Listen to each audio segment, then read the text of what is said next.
جسے آپ بیت اللہ کا کہتے ہیں، زمین کا قلب ہے۔ آج بھی سائنٹسٹ حیران ہے، کسی بھی چیز کو درمیان سے شروع بنا جاتا ہے تو ڈیولپ کیا جاتا ہے تو وہ زمین کا حصہ، یہ تو قرآن ہزاروں سال پہلے یہ واقعہ ہوا ہے کہ یعنی جس کی روایت ہے تو آپ کو روایت یعنی مطلب ہے کہ بہت کئی سو سال پہلے کی گئی ہے۔ سائنٹسٹ حیران ہے کہ آج بھی خانہ کعبہ زمین کے بالکل درمیان حصے میں، اس کی بالکل سینٹر میں ہے، بالکل ایسے کئی یعنی محققین نے اس بات کو ثابت کر کے بتایا۔ تو زمین کے اس حصے نے جب جواب دیا تو سارے کائنات میں اس کو افضل بنا دیا گیا، جہاں کی 2 رکعت نماز 1 لاکھ کے برابر۔ کیوں کہ اللہ کا جواب دینے کا نتیجہ ہے جو جواب۔ اور یہی نہیں، زمین کے اب آسمان نے بھی جواب دیا۔ آسمان میں کون سا حصہ جواب دیا؟ اسی بیت اللہ کے بالمقابل 7ویں آسمان میں بیت المعمور ہے۔ جس طرح اس خانہ کعبہ کا طواف انسان کرتے ہیں، اس بیت المعمور کا طواف فرشتے کرتے ہیں۔ اس لیے خدا نہ خواستہ کسی واقعے کی وجہ سے بیت اللہ کی عمارت بھی منہدم ہو جائے تو بیت اللہ دیواروں کا نام نہیں، اس زمین کا نام ہے، یہاں سے لے کر وہاں تک بیت اللہ ہی سمجھا جائے۔ یہی وجہ ہے، اس لیے کہ زمین جو اللہ تعالیٰ کی، یہ تو بیت اللہ ہے، اس سے نسبت رکھنے والی جو زمین ہے، مسجدیں ہیں، وہ بھی ہمیشہ کے لیے وقف ہو جاتی ہے، اللہ کا گھر سمجھا جاتا ہے۔ اب اللہ نے آسمان کے اس حصے کو افضل بنا دیا جہاں فرشتے طواف کرتے ہیں، اسی بالمقابل یعنی اسی خانہ کعبہ کے بالمقابل فرشتوں کا قبلہ ہے، فرشتوں کا بیت المعمور جسے کہا جاتا ہے۔ اب جس نے جواب دیا اسی زمین کے حصے کو اللہ تعالیٰ نے، اس زمین کے ذرے سے اللہ نے، اسی کی مٹی سے، یہ کون فرما رہے ہیں؟ تفسیر البیان میں ہے، حضرت سیدنا ابن عبداللہ بن عباس رضی اللہ عنہ فرماتے ہیں اسی ذرے سے، اسی مٹی سے اللہ نے اپنے حبیب پاک کو پیدا فرمایا۔ جس ذرے نے، جس مٹی نے سب سے پہلے جواب دیا، اسی مٹی کو آپ کی اصل بنا دی، اسی مٹی کو آپ کی اصل بنا دی۔ یہی نہیں، اور مٹی افضل ہو گئی، وہی مٹی آپ کی تخلیق کا اصل، تخلیق کے لیے اصل ٹھہرائی گئی۔ یہی نہیں، سب سے پہلے اللہ نے فرمایا الست بربکم، کیا میں تمہارا رب نہیں ہوں؟ تو سب سے پہلے کس نے جواب دیا؟ قالوا بلا، ہمارے نبی پاک صلی اللہ علیہ وسلم کے نور نے جواب دیا۔ آپ کے مطابقت میں سارے کے سارے انبیاء، ساری کی ساری مخلوق نے بلا کہا، اور وہاں بھی امام کون تھے؟ وہاں بھی امام ہمارے نبی پاک صلی اللہ علیہ وسلم۔ آپ کے جواب پر ساری مخلوق نے بلا کہا، تو ساری مخلوق پر اس وقت سے احسان ہے، اس وقت سے احسان ہے کہ اس وقت بھی یعنی کس کی ضرورت تھی؟ نبی پاک صلی اللہ علیہ وسلم کی ضرورت تھی کہ کیا جواب دیا آخر؟ یہ کس نے سکھایا؟ نبی نے سکھایا۔ نبی نے بلا کہا تو سب نے بلا کہا، بلا کہا، بے نکلا نا، بسم اللہ اسے سے نکلی، اس لیے قرآن کا پہلا حرف بن گیا۔ نبی کے زبان سے نکلنے والا جو پہلا حرف با تھا، اسی با سے قرآن کی ابتدا کی گئی، بسم اللہ الرحمن الرحیم، قرآن میں لکھا ہوتا ہے سب سے پہلے۔ اب یہاں ایک اہم بات، ایک روایت میں بھی آتا ہے کہ تربت الارض مدفن، انسان کی جو زمین کی جو مٹی ہوتی ہے وہی اس کا مدفن ہوتا ہے، جس زمین کے حصے سے پیدا ہوتا ہے وہی دفن ہوتا ہے۔ روایت میں آتا ہے، یہ تفسیر البیان میں آتا ہے کہ جہاں کی مٹی سے اس کی پیدائش ہوتی ہے، کہیں کا بھی ہو، کہیں بھی جا کے بس جائے، ایک جگہ پیدا ہوا، جا کے 60 70 80 سال کتنی بھی دور نہیں جا کے گزار لے، یہ مٹی کہاں کی ہوتی ہے؟ جہاں سے وہ پیدا ہوا تھا، وہ اسی کی مدفن۔ اب یہاں ایک سوال پیدا ہوا، جب اللہ کے حبیب جو ذرہ، جس ذرے نے سب سے پہلے جواب دیا، جس مٹی کے جوہر نے، پاک جوہر نے جواب دیا، وہی اللہ کے حبیب کی تخلیق کا جوہر تھا، تو لیکن آپ کہاں آرام فرما رہے ہیں؟ مدینہ منورہ۔ مدینہ منورہ میں یہ کس طرح، یہ پھر روایت کی تدبیر کیسے ہوگی؟ ایک بعض مورخین نے، تاریخ مکہ میں بھی یہ روایت موجود ہے، بتایا گیا کہ وہ ذرہ جس نے جواب دیا تھا زمین کا، وہ ذرہ چمکدار نمودار ہوا کرتا تھا طوفان نوح تک۔ طوفان نوح تک بھی وہ ذرہ یعنی مطلب ہے کہ چمکا کرتا تھا۔ طوفان نوح نے اس ذرے کو مٹی کے بہایا کہاں تک؟ مدینہ منورہ تک، تاکہ یہ بھی حرم بن جائے، تاکہ وہ بھی حرم بن جائے، تاکہ یہ بھی حرم بن جائے وہ بھی حرم بن جائے تو اس ذرے کو اللہ کی حکمت یہ ہوئی کہ سب کی مٹی تو اسی جگہ کی لیکن اللہ کے حبیب کی مٹی یہاں کی بھی ہے اور وہاں کی بھی ہے، تو اس کی مٹی کو بہایا گیا کہاں تک؟ جہاں آپ آرام فرما رہے ہیں، جہاں آپ آرام فرما رہے ہیں اس مٹی کو وہاں پہنچایا گیا۔ اور حضرت عبداللہ بن عباس رضی اللہ عنہ نے فرمایا کہ انہیں بھی فرمایا کہ آپ ہی اسی ذرے سے پیدا کیا گیا۔ تو یہ بتایا گیا جب ذرہ روشن ہوا، ابھی آپ سن چکے ہیں کہ روشنی ہوئی، اس روشنی کے جوہر یہاں سے لے کر وہاں تک جہاں آپ آرام فرما رہے ہیں وہاں جوہر کے جب حصے گرنے لگے تو لہذا یہ بھی گویا آپ کی مدفن کا حصہ بن گیا کہ گویا آپ کی تراب یہاں بھی ہے اور وہاں بھی ہے، کیونکہ اسی مٹی کے جوہر کہاں گرے؟ مدینے میں گرے، اس لیے بتایا گیا۔ اور حضرت امام مالک نے اور ایک بات کہی کہ حضرت امام مالک یہ اب کے جب کے نہیں، پہلی صدی کے آخر میں پیدا ہوئے، دوسری صدی کے نصف تک جن کا زمانہ ہے۔ امام اعظم حنیفہ رضی اللہ عنہ سے کچھ سال، حضرت امام اعظم حنیفہ رضی اللہ عنہ 80 ہجری میں پیدا ہوئے، کچھ سال بعد پیدا ہو گیا کون؟ حضرت امام مالک۔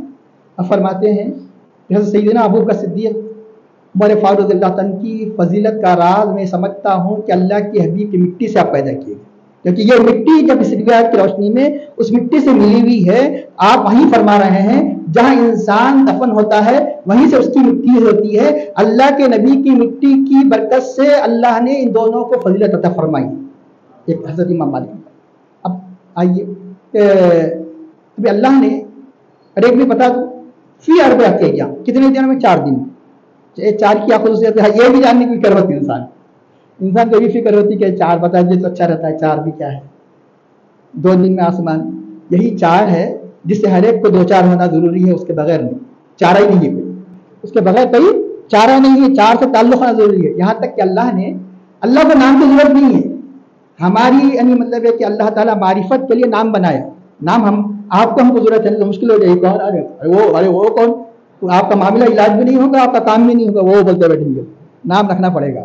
اللہ کو نام رکھنے کی ضرورت نہیں ہے، ہمارے لیے نام رکھا ہے، کیوں کہ اس کی محبت کے لیے کچھ نہ کچھ ذریعہ چاہیے نا۔ اللہ تو مکان مکانیت سے پاک ہے، زمان و زمانیہ سے پاک ہے، تو چنانچہ اللہ جو نام ہے اس میں اعظم ہے، جیسا کہ بعضوں نے فرمایا، تو یہ بھی 4 حروف پر مشتمل ہے۔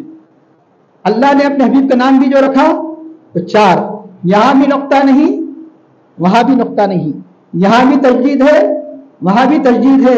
تو اللہ کے محبوب بھی یوں تو بہت سے محبوب ہیں، ان محبوبوں میں محبوب کتنے؟ 4، ان محبوبوں میں محبوب کتنے؟ 4 صحابہ، 4 اہل بیت، 4 صحابہ کون؟ 4 حضرت ابو بکر صدیق رضی اللہ عنہ، حضرت عمر فاروق رضی اللہ عنہ، حضرت عثمان غنی رضی اللہ عنہ، علی رضی اللہ عنہ، ادھر حضرت سیدنا مخدوم کائنات فاطمہ الزہرا رضی اللہ تعالیٰ عنہ، سیدنا مولا کائنات سیدنا علی مرتضی کرم اللہ رضی اللہ تعالیٰ عنہ، حضرت امام حسن رضی اللہ عنہ، امام حسین رضی اللہ عنہ، اسی 4 سے پنجتن بنے، اسی 4 سے صحابہ کا پنجتن بھی اسی 4 سے ہوتا ہے۔ یہ 4 وہ 4 یہ 4 ہے کہ اصلی بھی اللہ کے نبی صلی اللہ علیہ وسلم یعنی یہ اہل بیت کی بھی یہ 4 خلفاء راشدین دونوں میں حضرت علی رضی اللہ عنہ، بحیثیت صحابی حضرت علی رضی اللہ عنہ، بحیثیت اہل بیت یہاں بھی موجود ہے۔ یہ 4 میں بھی حضرت علی رضی اللہ عنہ موجود ہے، اس 4 میں بھی حضرت علی رضی اللہ عنہ موجود ہے۔ آگے چل کے اللہ نے ائمہ شریعت کو بھی 4 بنایا، امام اعظم پر یہ پوری دنیا 4 ہے، آپ لوگوں 4 سے وابستہ رکھے بغیر تمہیں ہدایت نہیں مل سکتی کہ یہ چاروں وہ چاروں، پھر ادھر 4 سے کچھ حق مانی ہے، چلے ایک راستے پر۔ امام ابو حنیفہ، امام شافعی، امام مالک، امام احمد بن حنبل، پھر ائمہ اربعہ طریقت بھی کتنے بنایا؟ 4 بنایا۔ حضرت حضور غوث اعظم رضی اللہ تعالیٰ عنہ، حضرت خواجہ اجمیری علیہ رحمہ رضی اللہ تعالیٰ عنہ، حضرت شہاب الدین سہروردی، حضرت بہاؤالدین نقشبندی، یہ 4 ایسے بہت سی بھی بڑی تفصیل ہو جائے گی، لیکن اتنا بھی اگر سمجھ مطلب ایک ذہن رکھ لیے تو اس 4 کی حکمت بھی سمجھ میں آ جاتی ہے۔ تو سوال للسائلین، ابھی اس کی تفصیل بیان کر دی گئی۔ ثم استوى الى السماء، پھر آسمان کی طرف اللہ تعالیٰ رخ کیا، متوجہ ہوا، وہی دخان، اور وہ یعنی دھوئے کی صورت میں تھا، دھوئے کی صورت میں تھا، جس کو آپ آج کل کے سائنس میں یعنی اسی دھوئے کو گیس کہا جاتا ہے، گیس کی صورت میں تھا۔ اللہ نے اسی سے ستارے سیارے یہاں تک کہ بتایا گیا ایسی دوربینیں بھی ایجاد کر لی گئی تو وہ سیارے کہ جس سے آج تک بھی بتاتے ہیں کہ سیاروں کا وجود عمل میں آتا ہے، تو وہ دوربینوں سے دیکھا گیا سیارے کے وجود سے پہلے دھواں ہی ہوتا ہے۔ آج کل کے سائنس ایسے اپنے دوربینوں سے انہوں نے دیکھا کہ سیارے اسی دھوئیں سے ایک دھواں کے مانند انہوں نے دیکھا جس دھوئیں سے سیاروں کا وجود عمل میں آتا ہے۔ وہی دکان ایک قرآن 1400 سال پہلے کہہ رہا ہے کہ وہی مستوى الى السماء وهي دخان فقال لها، اللہ نے زمین و آسمان سے کہا کہ ایتیا تم دونوں کے دونوں مطلب کے وجود میں آ جاؤ، فتوا نہ کرا فقالتا، تو انہوں نے کہا اتینا تائبین۔ اب رہا یہ کہ اس کے بعد اللہ نے آسمان اور ایک اہم بات بتا دوں، جو بگ بینگ کا جو ان کا نظریہ ہے سائنٹسٹ کا، تو انہوں نے یہاں آج کل کے دور میں بے شمار جو تبدیلیاں وغیرہ آ رہی ہے اس کی روشنی میں جو انہوں نے مشاہدہ کیا تو بتایا کہ ایک بگ بینگ تو ہو چکا ہے جس سے کائنات وجود میں آئی، اس کے ایکسپینشن کا سلسلہ، مطلب ایکسپینشن ہے زمین کو بڑھاتے گیا، زمین کو بڑھاتے گیا، آخر میں ایسا ہو جائے گا کہ زمین سکڑ جائے گی، زمین سکڑتے جائے گی۔ آج ہی ایک اسی ہفتے کی نیوز ہے کہ ایسے سمندر میں طوفان اٹھ رہے ہیں، ڈر یہ ہے کہ کہیں زمین ختم نہ ہو جائے۔ آسمان قریب ہے، حال ہی کی مطلب ہے کہ عام ہو چکی ہے انگریزوں کی، کہ حیران ہے کہ وہ آسمان 5-6 سال کے اندر جو یہ جو سمندروں کے اندر جو طغیانیاں ہیں زمین کو سے لے رہے ہیں، بلکہ بتایا جاتا ہے کہ سمندر کے اطراف اکناف حصے حالات کو ایسے بتا رہے ہیں کہ وہ ڈوب جائیں گے، اور وہ نشاندہی بھی کی گئی ہے۔ تو چنانچہ انہوں نے پوری یہ تمام تبدیلیوں کی روشنی میں انہوں نے یہ کہا ایک بگ بینگ تو ہو چکا، اور انگریزوں نے ایک حال ہی میں انہوں نے مطلب ہے کہ یہ تحقیق کی ہے ایک بہت بڑا بگ بینگ ہونے والا ہے۔ اسی بگ بینگ کو ہم کہتے ہیں قیامت۔ قیامت کیوں؟ اللہ تعالیٰ فرماتا ہے یہ بگ بینگ کو یہ تحقیق کہہ رہے ہیں، اللہ اس بگ بینگ کی طرف اشارہ پہلے فرما دیا، کیا فرمایا؟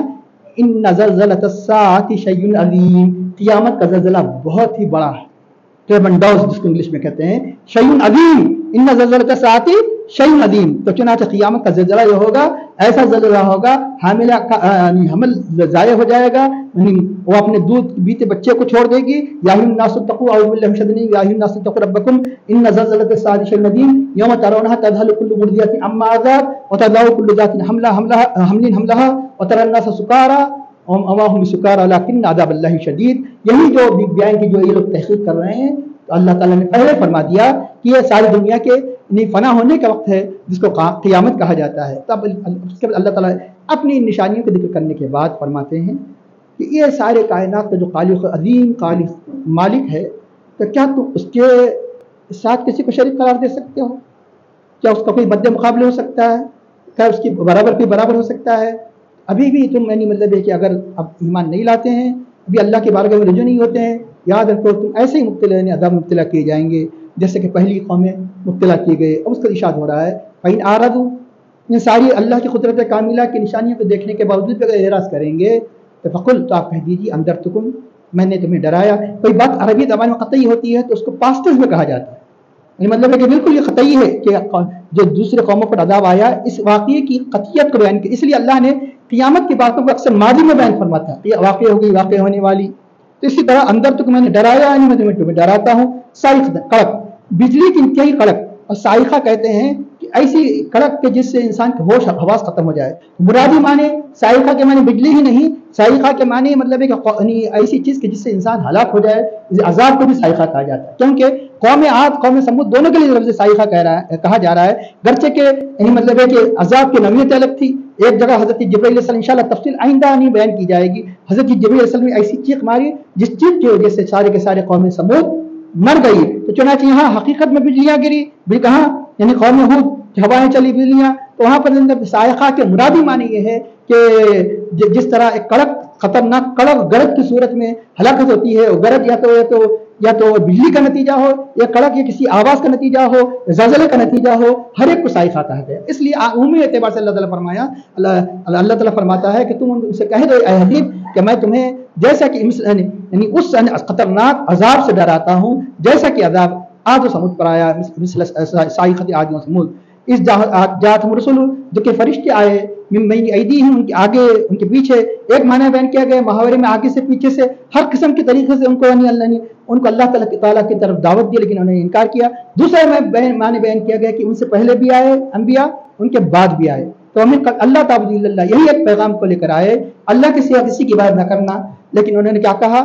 لو شاء ربنا، کہ ہمارا رب چاہتا تو انزل ملائکۃ، تو فرشتوں کو نازل فرماتا ہماری ہدایت کے لیے.